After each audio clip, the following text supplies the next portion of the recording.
Assalamu alaikum. Alaikum salam. Sheikh, so if you see the news recently, there's like two countries are fighting right now, and one of them is Shia and one of them is Jewish, and they both make many bad things to Muslims. So us as Muslims, are we allowed to cheer for one of them, or should we just remain neutral? Is this all what the Muslims can do? Cheer? Yeah, this is not a football game.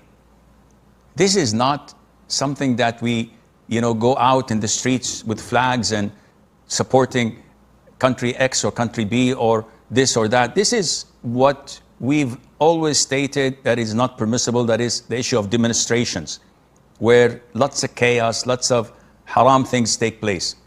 As Muslims, we side with anyone who claims to be Muslim, even if they're full of innovation, even if we believe in their hatred and enmity of Islam and the Muslims, yet still they're better than the other part, which is blatantly killing civilians, women, children, and the whole world is watching.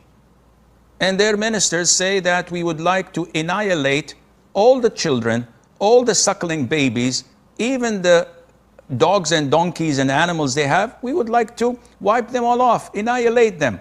Is this something plausible? To them, the disbelievers who are united against Islam, it is.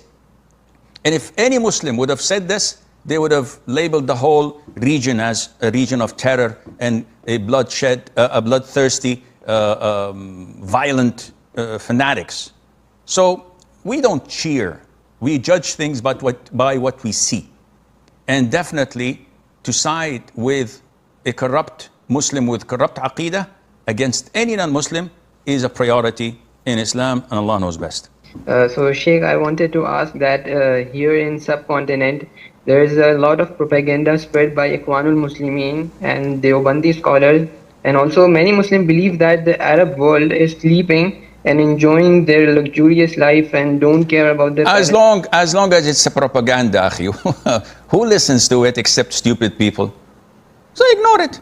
When dogs bark, we don't fall on our hands and knees and bark back. Yes, the Arab world is not perfect. We have our own flaws and shortcomings. But mashallah, the brothers and the sisters in the subcontinent are, mashallah, doing it well. We are all bad Muslims. And these calamities that are falling on us, left, right, and center, are due to our own shortcomings and flaws, our own sins.